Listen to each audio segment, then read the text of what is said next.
nos revelou através dessa palavra. Observe uma coisa: os dois homens estavam no mesmo lugar. Os dois homens estavam sobre uma areia ou sobre uma terra. E Jesus está dizendo que esses dois homens agora vão construir cada um uma casa. E quando nós olhamos para o texto e vemos que um construiu a casa sobre uma rocha e o outro construiu a casa sobre a areia, imediatamente a nossa consciência, para quem ainda não teve a revelação desse texto, nós vamos imaginar, diaconisa Andréia, que ao avistar uma rocha, correu, construiu os tijolos, levantou as paredes e edificou, construiu a sua casa sobre a rocha. E o outro não quis procurar uma rocha, simplesmente levantou as paredes e construiu a casa sobre o terreno que ele estava. Mas quando nós lemos o livro de Lucas, nós vamos perceber que não foi desse jeito a qual a nossa mente, ou a qual nós ouvimos outra hora, que está dizendo ao nosso coração. A Bíblia é bem clara em dizer que esses dois homens construíram as suas casas, porém um decidiu cavar, um decidiu procurar a rocha, procurar um alicerce para construir a sua casa, e a sua casa viesse ser uma casa forte. Esse homem não construiu a sua casa sobre a areia, mas ele não avistou uma rocha e foi correndo construir a casa. Ele teve que cavar a areia, a terra, para achar uma rocha, para que assim pudesse firmar os alicerces da casa. Nós temos aqui o diácono Roger, temos aqui o missionário Diego, que trabalham, tem experiência com isso. Ninguém consegue ou ninguém constrói uma casa de cima para baixo. Nós só conseguimos construir uma casa de baixo para cima. Mas para que uma casa venha ter estrutura, venha ter colunas e venha ser uma casa forte, primeiro nós precisamos cavar, precisamos fazer buracos, valetas. Nós precisamos ali, pastor Marcos, fazer buracos, precisamos ali cavar bem fundo a terra, para que a casa que nós vier construirmos, ela venha ser uma casa forte, para que quando vier o vento, quando vier a tempestade, quando vier a chuva, esta casa permanecer de pé. Qualquer um que levanta uma casa, ou como se diz no Brasil, um barraco, simplesmente levanta tijolos sobre um terreno, sobre uma terra, quando vier um vento, uma chuva forte, provavelmente essa casa não vai resistir e essa casa vai vir ao chão. E Jesus está contando uma parábola. O que é parábola, pastor? São histórias que Jesus conta para que o povo viesse entender aquilo que Jesus queria transmitir para o povo. E Jesus está comparando o homem que construiu a sua casa sobre uma rocha como um homem prudente, como uma pessoa inteligente, alguém que sabe que a qualquer dia, a qualquer momento, a chuva, o vento forte, adivinha, trazendo para nós, a Bíblia vai dizer em Efésios capítulo de número 6, que o dia mau vem para todos, seja ímpio ou seja cristão. Então, se eu sei que o dia mau, que o vento, que o deserto vai vir, eu preciso ser prudente, eu preciso ser inteligente. Como, pastor? Eu não posso construir uma casa de qualquer maneira. E Paulo vai nos dizer que nós somos a casa do Espírito Santo, nós somos o templo do Espírito Santo. Você não pode ter uma vida de qualquer maneira na presença do Senhor. Por quê? Porque quando o vento vir, quando a tempestade soprar, você vai permanecer de pé. Oh, glória! Então, quando Jesus está falando do crente, do homem que construiu a sua casa sobre a rocha, Jesus está falando de uma pessoa prudente. Mas por que, pastor Marcos, que muitas pessoas não querem construir a sua casa sobre a rocha? Porque construir a casa sobre a rocha dá trabalho. Tem que cavar. Construir a casa sobre a rocha tem esforço. Não, eu vou melhorar, eu vou trazer aqui para o mundo espiritual. Construir uma casa sobre a rocha tem que ter vida de oração. Glória. Construir uma casa sobre a rocha tem que ter uma vida de consciência. consagração. Construir uma casa sobre a rocha tem que ter uma vida de vigilância. Mas muitos não querem. Muitos querem simplesmente vir ao culto, sentar na cadeira, levantar a mão, dar uma glória a Deus, dar uma aleluia, e acha que está tudo bem. Não está. O dia mau vem aí. O vento sopra para todos. E a Bíblia vai dizer: eis a diferença de quem serve e de quem não serve. Está vendo essas cadeiras vazias? Acredito eu que muitos não estão aqui porque estão trabalhando, ou por motivo de enfermidade. Pessoas que trocam culto por uma série da Netflix. Pessoas que trocam culto para ver um jogo de futebol. Pessoas que trocam culto para ficar em casa. Pessoas que trocam culto Deus, para fazer sobre o Senhor, para sair para um passeio. São pessoas que não estão se importando em ter uma casa forte. São pessoas que não estão se importando em ter uma casa estruturada. É por isso que muitas cadeiras estão vazias. Por quê? Porque o vento soprou, não teve estrutura e hoje está fora da presença do Senhor. Jesus está dizendo que aquele que constrói a casa na rocha, aquele que constrói a sua casa na rocha, ele está criando alicerce. E eu e você precisamos entender que o nosso Senhor Jesus Cristo, Ele é a rocha. Aleluia. Lembra que quando Jesus, Mateus capítulo 16, Diácono Roger, Jesus agora conversando com seus discípulos vai dizer o que a multidão diz a meu respeito.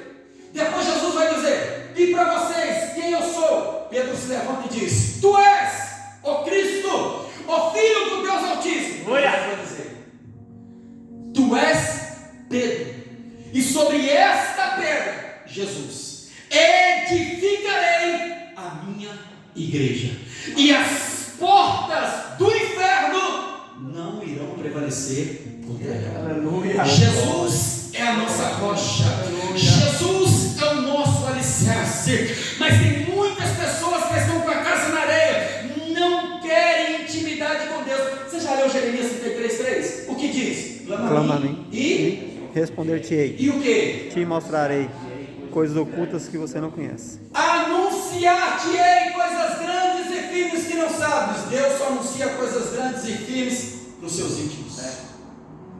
Deus só anuncia coisas grandes e firmes para quem cava, para quem busca, para quem está disposto a pagar um preço, para quem está disposto a viver uma vida de renúncia. Mas eu entendo, eu sei, nós vivemos em um tempo muito difícil. Nunca foi fácil servir a Deus, nunca foi fácil estar de pé na presença do Senhor. Mas nós vivemos em um tempo onde as pessoas não querem, onde as pessoas dizem assim: missionário Diego, eu não tenho tempo para buscar Deus, eu não tenho tempo para orar, eu não tenho tempo para jejuar, eu não tenho tempo para ir na igreja, mas tem tempo para as demais coisas, tem tempo para passear, tem tempo para rede social, tem tempo para internet. Agora fala que não tem tempo para Deus. Aí nós vivemos em uma geração anêmica. Nós somos, Diácono Roger, uma das piores gerações cristãs que já houve na terra. É a geração do século XXI. É um povo que não ora, é um povo que não jejua, é um povo que acha que vir na igreja, o que eu estou dizendo, os domingueiros, acham que vir na igreja apenas no domingo. Não estou falando de quem trabalha durante a semana, mas os domingueiros que acham que vir na igreja dia de domingo está bom. Não está. Só tem gente que pega na Bíblia aqui na igreja, irmão. Só tem gente que lê a Bíblia na igreja, irmão.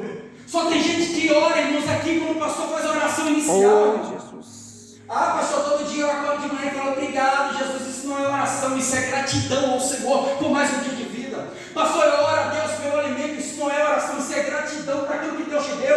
Oração é você entrar no seu quarto, fechar a porta e em secreto falar: é isso que é oração, é isso que é cavar, é isso que é se aproximar de Deus.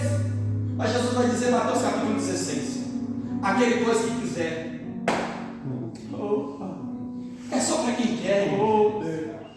Aquele que quiser. Jesus está falando isso aqui para discípulo. Mateus capítulo 16, Jesus está falando para os seus discípulos: aquele que quiser. Há uma diferença de ser discípulo, é uma diferença de ser apenas membro do corpo. Membro! Vai para o céu, pastor? Vai. Não bebe, não rouba, não mata, não adultera, não fuma, não tenha vícios, ama o seu próximo, você vai para o céu.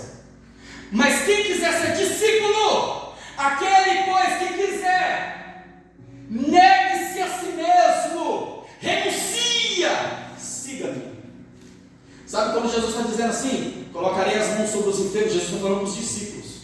expulsarão demônios, irão beber coisas envenenadas e nada te acontecerá. Jesus está falando para discípulo. Discípulo é quem ora, discípulo é quem tem compromisso com a palavra, discípulo é quem tem uma vida de vigilância, discípulo é quem ama a casa do Senhor. Salmista Davi, Salmo de número 27, uma coisa eu pedi ao Senhor, e a buscarei, que eu possa morar na tua casa, não só no domingo, não só na sexta-feira, todos os dias. Oh, glória. É a paixão pela presença do Senhor. São pessoas que precisam voltar ao seu primeiro amor, precisam voltar a cavar, precisam voltar a ter uma vida alicerçada no Senhor, pois Ele é a rocha. 1 Coríntios capítulo 10, versículo número 4 diz que Jesus é a nossa rocha. Mas por que, pastor, que muitos não querem, pastor, ter uma vida na rocha? Volto a repetir, porque dá trabalho. E vou falar a segunda coisa aqui que vai doer, mas eu preciso falar. Aleluia. É porque cavar, ninguém vai ver. Por que, pastor, que muitas pessoas não querem ter uma vida? Por que, pastor, que muitas pessoas não querem ter uma casa estruturada? Porque para mim ter uma casa estruturada, eu preciso cavar. E quando fala de cavar, de trabalhar, pastor Marcos, está falando de secreto. E tem muita gente que só faz as coisas que o pastor vê. Tem muita gente que só faz as coisas se o líder vê.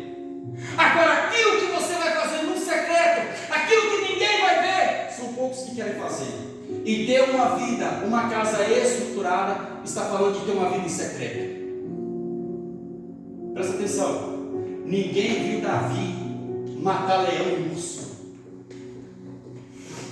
Ninguém viu Davi matar leão e urso. Ninguém viu o missionário de rei. Davi matou leão e urso no secreto. Mas quem tem uma vida no secreto, Deus honra publicamente. Oh, glória. Esforçar no altar é muito fácil, irmão. Esforçar aqui, cantar aqui, pregar aqui, rodar aqui, profetizar aqui é muito fácil, irmão. É, Jesus. É o sapato. Oh, glória. É o secreto que vai nos trazer uma vida alicerçada, pautada, uma casa forte.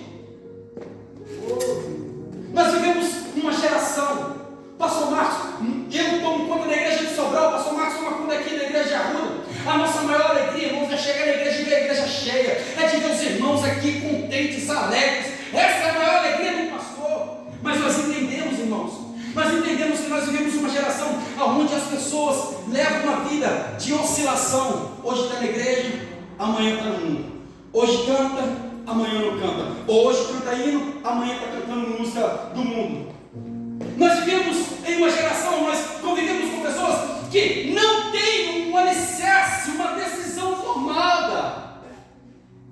E isso dói no nosso coração, porque nós estamos aqui, nós nos esforçamos. Foi dito aqui pelo diácono Roger, nós oramos, nós estudamos.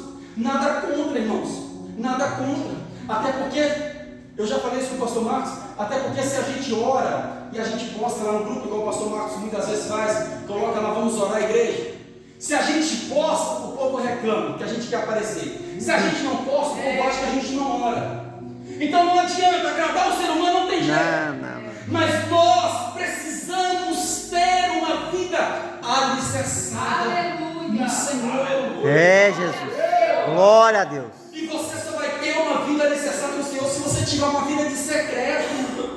É verdade. Esforçar e ter na igreja, irmãos, todo mundo se esforça. Todo mundo no domingo coloca a sua melhor roupa, o melhor terno. Todo mundo no domingo vem para a igreja, pinta o cabelo, as mulheres passam maquiagem, coloca um salto, os homens vêm com a barba feita, vem tudo bonitinho. Aqui na igreja todo mundo se esforça, mas foi dito aqui pelo diácono Roger, e no secreto? E lá fora? Nós precisamos, irmãos, entender que a casa construída na rocha não é você sair daqui e ver ali um asfalto, ou ver ali uma montanha, ir lá e fazer uma casa. Não é isso que a Bíblia está dizendo. O construir a casa na rocha é cavar, cavar, cavar, até achar a rocha. É, Jesus.